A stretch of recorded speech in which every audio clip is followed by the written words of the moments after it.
Your chance to save one of the nation's threatened treasures now in a new series on BBC Two, where Griff Rhys-Jones begins his search to find buildings worthy of restoration.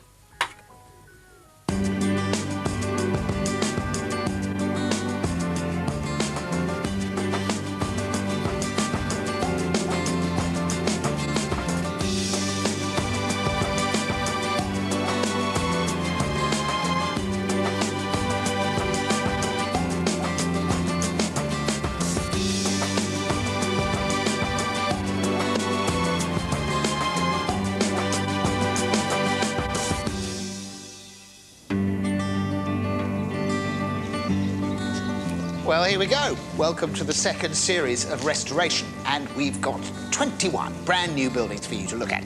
Well, I say brand new, of course, they're all in a terrible state of dilapidation and they're all in danger, but they are all of terrific architectural and historical value and in need of your help. We've divided the country into 7 regions, and each of those regions has 3 buildings to choose from. And the only thing I can guarantee is that it's going to be a very difficult decision because they're all extraordinary.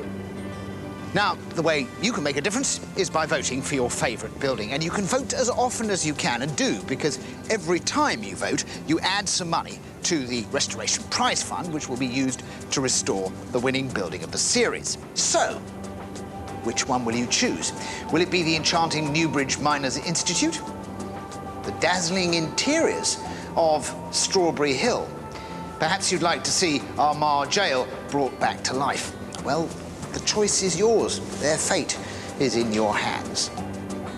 We shall be holding the final here in the magnificent surroundings of Hampton Court Palace on August the 8th. And our 7 regional winners will be joined, a little bit of a change from last year, by the runner-up building that got the most of your votes. But for now, we're off to the first of our regions, Scotland, and the first 3 candidates. But the military importance of the Clyde to the Scots is hardly a modern invention. And it's hardly surprising that as early as 1360, they decided to build a defensive watchtower to keep an eye on the sea routes favoured by the invaders. And it's that ancient castle, with all its historical associations, which is the first building that you can vote to save today. Portencross Castle has close ties with the Scottish kings of old, and what happened within its walls has reverberated down through the centuries. It was the spring of 1371, and brave Robert Stewart did learn his uncle, the king, had left this world for a better place. Robert was next in line to the throne of Scotia, but the Earl of Douglas, reeking with ambition, desired the kingdom too. Robert had to seize the moment, so with a band of companions he made haste for the mainland. It was a perilous time, but the castle of Portencross offered sanctuary. At daybreak, Robert would venture onwards to be invested as king, but just for now they made merry. Our future king. It was a pivotal moment in British history when Robert became the first Stuart king, because it was his family and descendants that were to rule Scotland for over 3 centuries, and after that, to take over England as well. But what does Portencross look like in 2004? Will you want to help save this ancient castle at the mouth of the River Clyde? Marianne and Ptolemy travel the old sea route to investigate. This is such a beautiful approach, isn't it? Well, there's no other way to come to a Scottish castle than by boat, is there? Just look at this wonderful, rugged landscape. If this was one of those big Hollywood films, you would have draining bagpipes. You can see the silhouette of the castle standing guard over that valley there. It makes you begin to appreciate what an amazingly strategic position this castle's in. It's even got its own natural harbour at the back here. Perfectly convenient, sheltered. I mean, honestly, you could want for a more enchanting place. But I think your description as enchanting is probably rather romantic view, Ptolemy. This wasn't an enchanting place. This was a cold, tough, gritty sort of world where people had to fight to stay alive.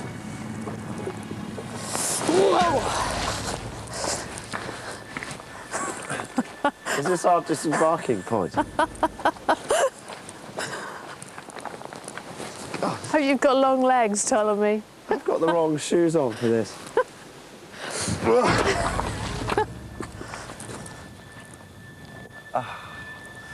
What a fabulous building. This is great.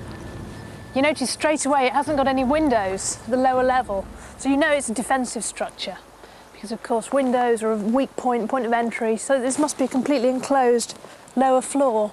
Everything was designed purely for function. Except for those dainty little corbels, Wow. which are nicely cut. And the stone that they support, that ledge stone, which takes the weight of the wall above, beautifully curved on its underside.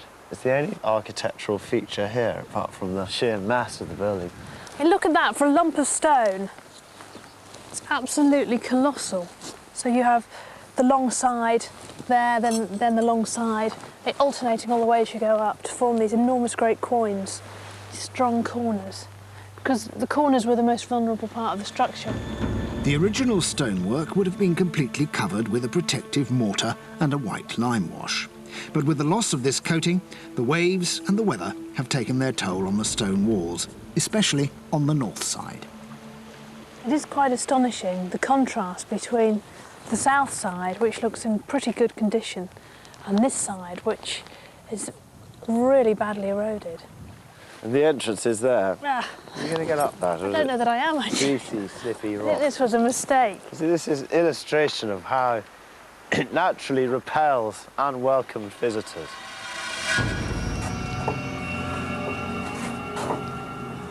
Well, there's no doubt from the structure of the interior that this building was created for defence. There is one note of reassurance here, isn't there?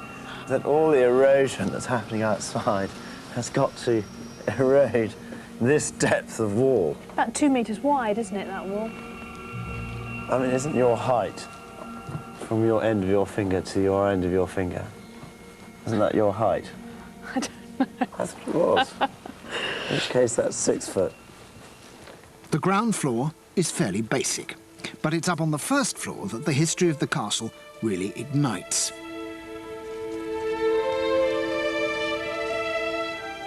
It was in this very room that Robert Stewart would have been welcomed. I mean, it's like going into ancient Rome, you know, you've got this marvellous logic. Wherever it's structural, it's this white stone. Wherever it's rubble, it's this red stone, the cheaper stone. It's fantastically clear, isn't it?